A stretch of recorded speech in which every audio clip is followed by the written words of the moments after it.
Student अभी हम लोग फंडामेंटल रूल्स को समझ चुके हैं। अब चलिए उस सेंटेंस को हम लोग जो है कन्वर्ट के प्रोसेस को जो है हम लोग कुछ सेंटेंसेस के माध्यम से देखते हैं। यहाँ स्टूडेंट आपका एक सेंटेंस है यहाँ पे, Sher Shah Suri defeated Humayun in a battle. Right student, ये सेंटेंस आपका है कि Sher Shah Suri defeated Humayun in a battle. और स्टूडेंट यहां समझते हैं एग्जैक्टली इसको पैसिव में डायरेक्ट कर रहा है, निर्देशित कर रहा है कि एग्जैक्टली आपको इसको पैसिव में करना है। चलिए स्टेप टू स्टेप समझते हैं स्टूडेंट। किसी भी सेंटेंस का पैसिव फ्रेम करने के लिए स्टूडेंट आपको दो पॉइंट्स की जरूरत होगी। पहला, व्हाट इज द टेंस, उसका टेंस स्टूडेंट क्या है, and what is the type. ये दो कॉन्सेप्ट बिना डिटेक्ट किए आप उसके जो है रूल को अप्लाई नहीं कर पाएंगे जो एग्जैक्टली पैसिव के लिए फॉलो होता है। स्टूडेंट सेंटेंस आपका है, जहां पे सेंटेंस स्टेप वन स्टूडेंट आपका है, ध्यान से समझेंगे। ये स्टेप वन आपका है कि कोई भी सेंटेंस है, उस सेंटेंस का एग्जैक्टली आपका टेंस क्या है और उसका स्टूडेंट टाइप क्या है। बिना दो कॉन्सेप्ट डिटेक्ट किए आपको वहां पे पैसिव का जो रूल होता है वो आप फॉलो नहीं कर पाएंगे। सेकेंड स्टेप में स्टूडेंट यहाँ आपको सब्जेक्ट और ऑब्जेक्ट जो है डिटेक्ट करना पड़ेगा कि सेंटेंस में आपका सब्जेक्ट कौन सा है और ऑब्जेक्ट कौन सा है। चलिए समझते हैं। एग्जैक्टली हम सीधी सी बात जानते हैं कि जो सब्जेक्ट स्टूडेंट होता है, doer is subject. Right everyone, doer is subject means जो कार्य को करने वाला है, जो कार्य का जो एक्शन है, उस एक्शन का परफॉर्मर कौन है, उस एक्शन को करने वाला कौन है, एग्जैक्टली वो स्टूडेंट सब्जेक्ट होता है। ऑब्जेक्ट की बात करते हैं तो अगर आज डिफिनेशन हम बात करें तो हम जानते हैं कि ऑब्जेक्ट जो है यानी सब्जेक्ट द्वारा किए गए एक्शन का, इसे डिफीट किया, ये एक्शन है आपका। यहाँ पे शेरशाह सूरी ये एक्शन को परफॉर्म कर रहा है। शेरशाह सूरी आपका ग्रामेटिकली आपका यहाँ पे सब्जेक्ट हो गया, और उसके बाद इसके द्वारा जो डन किया गया एक्शन है वो एक्चुअली डिफीट करना है, और इसका इफेक्ट स्टूडेंट जिसके ऊपर पड़ता है एग्जैक्टली वो आपका ऑब्जेक्ट होता है। तो यहाँ पे आप इस बात को समझ सकते हैं कि हुमायूं जो वर्ड यहाँ पे लिखा गया स्टूडेंट, ये किसमें है, ऑब्जेक्ट है। समझते हैं, Sher Shah Suri defeated Humayun in a battle. इसका मतलब यहाँ पे आपको डेफिनेशन के आधार पे बातें क्लियर हो गई कि जो कर्ता द्वारा यानी सब्जेक्ट द्वारा जो एक्शन परफॉर्म किया गया है एक्चुअली उसका प्रभाव जिसको पड़ रहा है वो आपका एग्जैक्टली ऑब्जेक्ट होता है। आगे इस बात से थोड़ा कम बातें क्लियर हो पा रही तो ऐसा भी समझ सकते हैं, ऐसे एक हैक से फॉलो कर सकते हैं कि nearest word of the verb. 100% तो नहीं फॉलो हो पाएगा, बट आप जानते हैं कि ये एग्जैक्टली ये हैक्स जो है 90% तक बात कवर हो जाएगी, क्योंकि कुछ स्ट्रक्चर ऐसे भी आते हैं जहां ये बात पूरी नहीं कहा जा सकती है। अब देखेंगे यहाँ पे बात कह रहा है कि ऑब्जेक्ट को जो पहचानने का, डिटेक्ट करने का एक तरीका जो है, एक हैक्स जो है, आप देखिएगा कि सेंटेंस में एग्जैक्टली आपका वर्ब कहाँ है, और वर्ब का जो नियरेस्ट वर्ड है यानी वर्ब का जो नेक्स्ट आफ्टर वर्ड है, ऐसे भी कह सकते हैं। नियरेस्ट वर्ड मतलब यहाँ नहीं समझेंगे इसको, मतलब आफ्टर जो वर्ड जो है उसका, यानी जस्ट एग्जैक्टली आपको वर्ब दिख रहा है और वर्ब के जस्ट बाद जो आपका वर्ड आ रहा है वो एग्जैक्टली आपका यहाँ पे ऑब्जेक्ट हो जाएगा। तो ऐसे भी समझ सकते हैं हमारा ये जो है डिफीटेड जो है ये वर्ब था स्टूडेंट, और इसका जो नियरेस्ट वर्ड था वो एग्जैक्टली आपका हुमायूं वर्ड है, जो अपने नाउन पार्ट्स का जो पार्ट्स ऑफ स्पीच है स्टूडेंट, हुमायूं एक पार्ट्स ऑफ स्पीच इसका नाउन में है। तो इसमें सब्जेक्टिव केस और ऑब्जेक्टिव केस के फॉर्मेशन में कोई प्रॉब्लम नहीं है। हाँ, ये प्रोनाउन होता है यहाँ पे तो कुछ उसका सब्जेक्टिव केस लेना पड़ता है यहाँ पे। अब यहाँ हुमायूं है, आते हैं हुमायूं स्टूडेंट, इसको क्या करना, पहला जो फंडामेंटल रूल्स उसने कहा है, फंडामेंटल रूल्स के अकॉर्डिंग जो आपका ऑब्जेक्ट है उसे रिप्लेस करेंगे सब्जेक्ट की जगह, मीन्स ऑब्जेक्ट को आप जो है सब्जेक्ट की तरह पेश करेंगे, और ये हुमायूं आपका नाउन फॉर्म में हो तो कोई प्रॉब्लम नहीं। आप यहाँ पे हुमायूं एग्जैक्टली वैसे लिखेंगे हुमायूं। इसके बाद स्टूडेंट जो आपका ये स्टेप हो गया आपका दो स्टेप, दूसरा तीसरा आपका जो स्टेप होगा, आपको एक्चुअली उस टेंस के जो पैसिव में जो जिस वर्ब का प्रयोग करना पड़ेगा, तो आप ध्यान दीजिएगा टेंस स्टूडेंट, आप यहाँ टेंस पहचानेंगे कैसे, आपका यहाँ पे सब्जेक्ट दिया, टेंस पहचानने का सबसे बड़ा बेस स्टूडेंट याद रखिएगा, अक्सर स्टूडेंट में कंफ्यूजन होती है, कोई हेल्पिंग वर्ड से ही पता करने की कोशिश करता है एग्जैक्टली इसका टेंस क्या है, लेकिन ये कॉन्सेप्ट सही नहीं है। याद रखिएगा हेल्पिंग वर्ब और मेन वर्ब के कॉम्बिनेशन से स्टूडेंट आप कंफर्म कर पाएंगे कि एक्चुअली इस सेंटेंस का टेंस क्या है। फिर से रिपीट कर रहा हूँ, helping verb and main verb के कॉम्बिनेशन से आप इस बात को कंफर्म कर पाएंगे कि आपका ये टेंस कौन सा है। एग्जांपल के तौर पे जैसे मान लीजिए आपको इज वर्ब मिला, उसके बाद जो है वर्ब के फर्स्ट फॉर्म में आईएनजी मींस कॉन्टिन्यूअस फॉर्म मिलेगा। इट मींस दैट इच और मेन वर्ब का जो कॉम्बिनेशन है उस बात को बता रहा है, इस बात को साबित कर रहा है कि एक्चुअली वो टेंस जो है आपका प्रेजेंट कंटिन्यूअस है। यहाँ देखते हैं स्टूडेंट, इसका बेस लेते हैं कि हेल्पिंग वर्ब और मेन वर्ब पता करते हैं। यहाँ हम देखें तो you don't find any type of helping verb here because आप इस पॉजिटिव सेंटेंस है, ये आपका सेंटेंस जो टाइप है स्टूडेंट पॉजिटिव है। और यहाँ हम देखें तो एक फ्रेमिंग चलती है subject plus HB plus verb, और यहाँ पे स्टूडेंट एचबी आपको नहीं मिल रहा है। सीधी सी बात है, यहाँ आपको कंफर्म हो जाना चाहिए कि एक्चुअली ये सेंटेंस जो है वो पास्ट इंडेफिनिट का है। चूंकि आपके पास दो सेंटेंसेस ऐसे होते हैं, समझने की कोशिश करेंगे। एक स्टूडेंट आपका प्रेजेंट इंडेफिनिट होता है और दूसरा पास्ट इंडेफिनिट होता है, जिसके पॉजिटिव सेंटेंस में एचवी का प्रयोग नहीं किया जाता पॉजिटिव सेंटेंस में। मीन्स बात क्या समझ में आई कि अगर सब्जेक्ट के बाद आपको हेल्पिंग वर्ब नहीं मिल रहा है और सेंटेंस पॉजिटिव है तो सीधी सी बात है, या तो ये प्रेजेंट इंडेफिनिट हो सकता है या तो ये पास्ट इंडेफिनिट।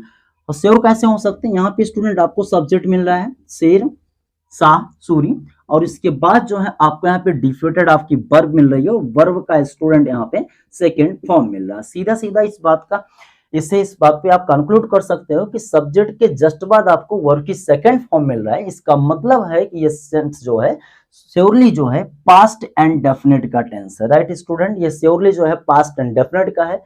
समझिएगा, पास्ट एंड डेफिनेट के एक्टिव सेंटेंसेज में हम डिड वर्ब का प्रयोग करते हैं, बट पैसिव वॉइस के सेंटेंस में स्टूडेंट हमारे पास दो वर्ब होती हैं, was and were. Right student, was and were. फिर से रिपीट करता हूं, एक्टिव के सेंटेंसेस में हम डिड का प्रयोग करते हैं, बट पैसिव के सेंटेंसेस में हमें दो वर्ब्स होती हैं, एक वाज एंड वर जो अपना सब्जेक्ट एग्रीमेंट के अनुसार कवर होगा, मींस सब्जेक्ट सिंगुलर और प्लस आई अगर है तो वहां पे वाज कवर करेंगे। और नेक्स्ट आपका जो अगर अदर है मींस प्लूरल है और प्लूरल के बहुत सारे अदर प्लूरल सब्जेक्ट है वहां वर स्टूडेंट। तो हुमायूं की बात करें तो हुमायूं का जो नंबर है वो स्टूडेंट एग्जैक्टली सिमिलर में है, इसलिए हम लोग यहाँ पे वाज को कवर करेंगे। तो हुमायूं वाज। और इसके बाद जो है आपको स्टेप क्या करना है, हमेशा भी आपने फंडामेंटल रूल्स के अंदर इस बात को देखा कि हम जो है पैसिव वॉइस में हमेशा पास्ट पार्टिसिपल मींस वर्ब की थर्ड फॉर्म का एग्जैक्टली प्रयोग करते हैं। तो यहाँ पे हुमायूं वाज और इसके बाद जो यहाँ पे डिफीट है, तो डिफीट स्टूडेंट आपकी प्रेजेंट फॉर्म हो जाएगी, पास्ट फॉर्म उसकी डिफीटेड, और पास्ट पार्टिसिपल की फॉर्म भी जो है आपकी डिफीटेड होगी। मींस आपका present form means first form आपका डिफीट है, second form defeated and third form में भी आल्सो डिफीटेड ही रन करेगा। तो समझते हैं यहाँ पे हुमायूं वाज और यहाँ पे हम लोग थर्ड फॉर्म लेते हैं defeated. Right student, Humayun was defeated. इसके बाद ध्यान देंगे यहाँ पे आपका कंप्लीमेंट किया गया है। फ्रेमिंग ऐसे भी कर सकते हैं आप कंप्लीमेंट को यहीं भी प्लेस कर सकते हैं। Humayun was defeated in a battle. Right student, in a battle. और उसके बाद आपने फंडामेंटल के अंतर्गत देखा कि हम यहाँ पे बाई का प्रयोग करते हैं, चूंकि हमें सब्जेक्ट को न्यू ऑब्जेक्ट बनाना, यहाँ जो शेरशाह सूरी है इसे न्यू ऑब्जेक्ट एग्जैक्टली बनाना है, तो यहाँ पे हम लोग वाई शेरशाह सूरी करेंगे, वाई शेरशाह सूरी। यानी आपका जो आंसर फ्रेम हो गया है, जो कन्वर्ट हुआ सेंटेंस आपका एक्टिव वॉइस था, जिनमें आपका सब्जेक्ट शेरशाह सूरी हाईलाइट हुआ था, और उसके कन्वर्ट में हम लोगों ने यहाँ पे देखा जो पैसिव में कन्वर्ट है वहां हुमायूं हमारा ऑब्जेक्ट था। Humayun was defeated in a battle by Sher Shah Suri, ऐसे भी कर सकते हैं। और इसकी एक फ्रेमिंग ऐसे भी आप कर सकते हैं कि हुमायूं मींस कॉम्प्लीमेंट को लास्ट में भी आप रख सकते हैं, हुमायूं वाज डिफीटेड, और एग्जैक्टली जस्ट आफ्टर यही आप जो है बाई शेरशाह सूरी लिख सकते हैं, बाई शेरशाह सूरी, बाई शेरशाह सूरी। इसके बाद जो है आप कंप्लीमेंट लास्ट में रख सकते हैं इन a battle, in a battle. यानी दो तरीके से फ्रेमिंग आपकी हुई, एक आपका हुआ कि Humayun was defeated in a battle of Sher Shah Suri, और सेकंड था यहाँ पे Humayun was defeated by Sher Shah Suri in a battle. एक फ्रेमिंग स्टूडेंट यहाँ पे और कर सकते हैं, आप कंप्लीमेंट को आगे रख सकते हैं यहाँ पे इन a battle, in a battle, और उसके बाद यहाँ पे एक पंक्चुएशन रूल फॉलो कर लीजिएगा। जब complement, if you place the complement in the exact starting of the sentence, so definitely you have to use here comma student। यहाँ पे in a vital, इसके बाद जो है आप सीधा लिख देंगे हुमायूं बाकी सारा रूल रहेगा Humayun was defeated by Sher Shah. Right student, तो 3 तरीके से आपकी फ्रेमिंग हो जाती है। पहला फ्रेमिंग था भी जो एग्जैक्टली सही आपका, Humayun was defeated in a battle by Sher Shah Suri. ऐसे भी कर सकते हैं कि Humayun was defeated by Sher Shah Suri in a battle, और ऐसे भी कर सकते हैं कि in a battle Humayun was defeated by Sher Shah Suri. Student मान लीजिए सेंटेंस आपका है यहाँ पे, someone has stolen my watch. Student है someone has stolen my watch, और इस सेंटेंस को स्टूडेंट एग्जैक्टली आपको पैसिव फ्रेम करना है। चलिए समझते हैं। सारे स्टेप आपको फिर से वही करने हैं कि यहाँ पे जो सेंटेंस है उस सेंटेंस का टेंस और टाइप स्टूडेंट आपको डिटेक्ट करना है कि एक्चुअली उस सेंटेंस का टेंस क्या है और दूसरा स्टूडेंट उसका टाइप क्या है। ये हर सेंटेंस में आपको फॉलो करने पड़ेंगे, पहला स्टेप। दूसरा स्टेप स्टूडेंट आपको पहचानना पड़ेगा कि एक्चुअली इसका सब्जेक्ट क्या है और इसका ऑब्जेक्ट क्या है। ये 2 स्टेप को जानने के बाद ही हम लोग यहाँ पे जो रूल है उसको अप्लाई कर पाएंगे। अब स्टूडेंट यहाँ समझते हैं, मैंने क्या कहा था कि सेंटेंस के टेंस को डिटेक्ट करने के लिए helping verb and main verb के कॉम्बिनेशन को समझना है। Helping verb and main verb के कॉम्बिनेशन को समझना है। Someone has stolen my watch, ये आपका सेंटेंस है और यहाँ आपको टेंस एग्जैक्टली आपको डिटेक्ट करना है। तो स्टूडेंट यहाँ पे हेल्पिंग वर्ब और प्लस मेन वर्ब, अक्सर स्टूडेंट क्या करता है वो हेल्पिंग वर्ब के माध्यम से इसका टेंस डिटेक्ट करने की कोशिश करता है। एग्जैक्टली ऐसा नहीं है। हेल्पिंग वर्ब ही केवल इस बात का डिसाइड नहीं करता है कि एक्चुअली टेंस क्या है। Helping verb and main verb, चूंकि आप टेंस के डेफिनेशन पे जाएंगे तो ये बात आसानी से कवर हो जाएगी कि एग्जैक्टली जो टेंस होता है वो आपके कार्य का टाइम और स्टेटस शो करता है। ठीक है स्टूडेंट, यहाँ पे हम बात करें एचबी और मेन वर्ब। एचबी जो है आपके कार्य का टाइम शो करेगा और जब भी जो है मेन वर्ब जो आपका है वो एग्जैक्टली जो है कार्य का स्टेटस शो करता है, जो प्रेजेंट फॉर्म या सेकंड फॉर्म या थर्ड फॉर्म। अब यहाँ समझते हैं स्टूडेंट, यहाँ पे हेल्पिंग वर्ब और मेन वर्ब के कॉम्बिनेशन से पता करने की कोशिश करते हैं कि टेंस एग्जैक्टली क्या है। यहाँ पे स्टूडेंट हैज है, हैज आपका हेल्पिंग वर्ब है और अभी यहाँ से डिटेक्ट नहीं होने वाला, इसके आगे हम लोग समझते हैं कि एक्चुअली मेन वर्ब क्या है। तो यहाँ पे स्टूडेंट मेन वर्ब आपको वर्ब की थर्ड फॉर्म मीन्स आपको पास्ट पार्टिसिपल फॉर्म में मिल रहा है, मीन्स उसको बाय नेम समझते हैं। फर्स्ट को प्रेजेंट फॉर्म, सेकंड को पास्ट फॉर्म और थर्ड को past participle. Right student, so student यहाँ पे आपका एचवी आ गया और इधर आपका एमबी मीन्स हैज आपकी यहाँ पे हेल्पिंग वर्ब मिल रहा है और आपका मेन वर्ब का थर्ड फॉर्म मिल रहा है, जो इस बात को कवर कर देती है कि एग्जैक्टली आपका प्रेजेंट परफेक्ट है। मीन्स यहाँ हैज से क्लियर हो गया कि प्रेजेंट है और आपका स्टोलन जो है आपकी जो थर्ड फॉर्म है इस बात को साबित कर रहा है एग्जैक्टली इसका tense student present perfect tense है। यानी पहला पॉइंट आपका डिटेक्ट हो चुका है। अगला आपका टाइप है कि टाइप कौन सा है। तो फ्रेमिंग पे हम लोग समझते हैं कि यहाँ पे आपको सब्जेक्ट मिल रहा है, नेक्स्ट उसके बाद स्टूडेंट एचबी, इसके जस्ट बाद एमबी और इसके जस्ट आफ्टर में आपको ऑब्जेक्ट मिल रहा है। इट मींस आपका ये सेंटेंस जो है वो स्टूडेंट आपका पॉजिटिव में, यानी सेंटेंस का टेंस स्टूडेंट प्रेजेंट परफेक्ट में हो गया और टाइप स्टूडेंट एग्जैक्टली किस में है, पॉजिटिव में।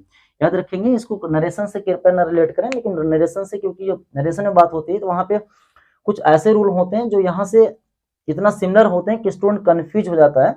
यहाँ ध्यान दीजिएगा, अगर आपका एक्टिव वॉइस जिस सेंटेंस में, जिस टाइप के सेंटेंस में एग्जैक्टली आपका पैसिव वॉइस भी उसी टाइप में होगा। So student someone has stolen my watch, ये सेंटेंस आपका जो एक्टिव का है एग्जैक्टली पॉजिटिव सेंटेंस में है और आपको पैसिव वॉइस भी पॉजिटिव फ्रेमिंग पे ही करना है। यानी सेंटेंस के 2 कॉन्सेप्ट आपको डिटेक्ट हो चुके हैं कि एक्चुअली सेंटेंस का टेंस क्या है और सेंटेंस का टाइप क्या है।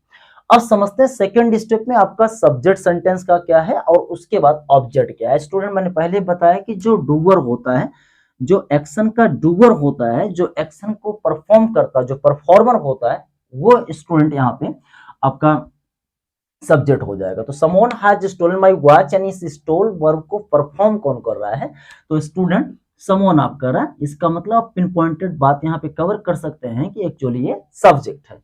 आगे समझते हैं कि आपका ऑब्जेक्ट कहाँ पे है। तो मैंने एक इसको थ्योरी के आधार बताया था कि एक्शन जो किया जा रहा है डन बाय योर सब्जेक्ट, आपका जो सब्जेक्ट है उसके द्वारा जो कार्य किया जा रहा है एग्जैक्टली उसका प्रभाव किसके ऊपर पड़ रहा है, वही स्टूडेंट आपका ऑब्जेक्ट होता है। ऐसे भी समझ सकते हैं या ऐसे भी समझ सकते हैं, यहाँ पे वर्ब स्टूडेंट आया और वर्ब के बाद इधर का जो वर्ड है, राइट स्टूडेंट, जो इधर का वर्ड है ये स्टूडेंट जनरली बात करें तो ये ऑब्जेक्ट ही होता है। अब कुछ कुछ सेंटेंस के स्ट्रक्चर ऐसे होते हैं जहां वो बात नहीं अलाउ हो पाएगी, लेकिन इस बात को फॉलो करें तो कुछ काफी हद तक ये जनरल सेंस पाया जा सकता है यहाँ पे।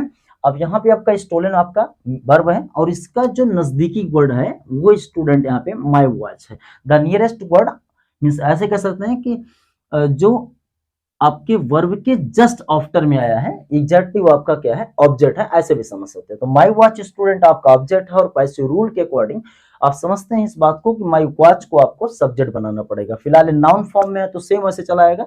अगर ये कहीं ना कहीं प्रोनाउन होता तब जो है आपको सब्जेक्टिव केस और ऑब्जेक्टिव केस को फॉलो करना पड़ता। सीधी सी बात है, कोई प्रोनाउन है उसे सब्जेक्ट के जगह पे रखना है तो वहां पे सब्जेक्टिव केस फ्रेम करेंगे और उसके बाद सब्जेक्टिव केस को नॉमिनेटिव भी केस कहते हैं, और अगर उसको ऑब्जेक्ट के स्थान पे बोल रहे हैं तो उसे ऑब्जेक्टिव केस के फ्रेम में करना होगा, जिसे आप ऑब्जेक्टिव केस को एक्यूसेटिव केस भी कह सकते हैं।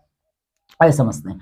माई वॉच स्टूडेंट यहाँ पे हमने कवर कर लिया। इसके बाद जो है आपको पैसिव वर्ब फ्रेम करना होगा। चूंकि यहाँ पे हैज आया तो हैज स्टोलन, यहाँ पे बात क्लियर हो गई कि प्रेजेंट परफेक्ट टेंस का है। इसका मतलब है कि प्रेजेंट परफेक्ट टेंस के एक्टिव सेंटेंस में हम लोग हैज और हैव का प्रयोग करते हैं, बट इसकी बात करें पैसिव में तो पैसिव में प्रेजेंट परफेक्ट टेंस में हैज बीन और हैव बीन प्रयोग किया जाता है सब्जेक्ट एग्रीमेंट के अनुसार। मींस अगर आपका सब्जेक्ट सिंगुलर है तो आप वहां पे हैज बीन यूज करते हैं, अगर सब्जेक्ट आपका प्लूरल है तो वहां पे हैव बीन का प्रयोग करते हैं। चलिए समझते हैं। यहाँ पे स्टूडेंट माई वॉच आपका सिंगुलर एक सब्जेक्ट है, इसलिए उसका जो एक वर्ब कॉनकॉर्ड भी सब्जेक्ट है उस रूल को बनाए रखें। माई वॉच यहाँ पे स्टूडेंट किया, इसके बाद यहाँ पे has been, you will write here has been, because has been जो है आपका यूज किया जाएगा प्रेजेंट परफेक्ट के पैसिव सेंटेंसेस में। और उसके बाद यहाँ एक आपको इजी पॉइंट मिलता है कि आपको वर्ब लगाना है। और वर्ब अच्छी बात यह है कि जितने भी परफेक्ट टेंसेस क्यों होते हैं, जितने भी परफेक्ट टेंस होंगे, मींस आपका चाहे वो प्रेजेंट परफेक्ट टेंस होगा, चाहे पास्ट परफेक्ट टेंस होगा, चाहे फ्यूचर परफेक्ट टेंस होगा, उसमें ऑलरेडी आपको वर्ब का थर्ड फॉर्म पहले से मिलेगा। तो यहाँ पे एक इजी पॉइंट हो जाता है कि आपको वर्ब का थर्ड फॉर्म यहाँ पहले से मिल रहा है। स्टूडेंट आप यहाँ पे राइट करेंगे, क्योंकि आप जानते हैं कि पैसिव वॉइस में हमेशा कोई भी टाइप का सेंटेंस होगा उसमें हमेशा वर्ब की थर्ड फॉर्म का स्टूडेंट प्रयोग करेंगे।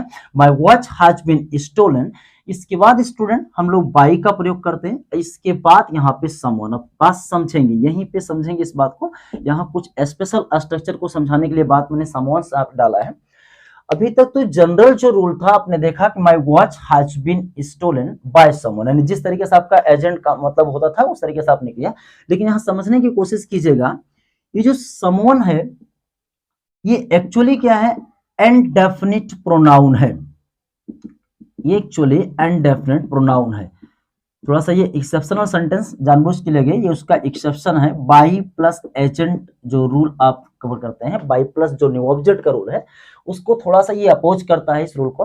यानी जितने भी इनडेफिनिट प्रोनाउन होंगे स्टूडेंट, उनमें बाई प्लस एजेंट का प्रयोग नहीं किया जाता है। ओमिशन ऑफ एजेंट के अंडर जो है ये आपका आएगा।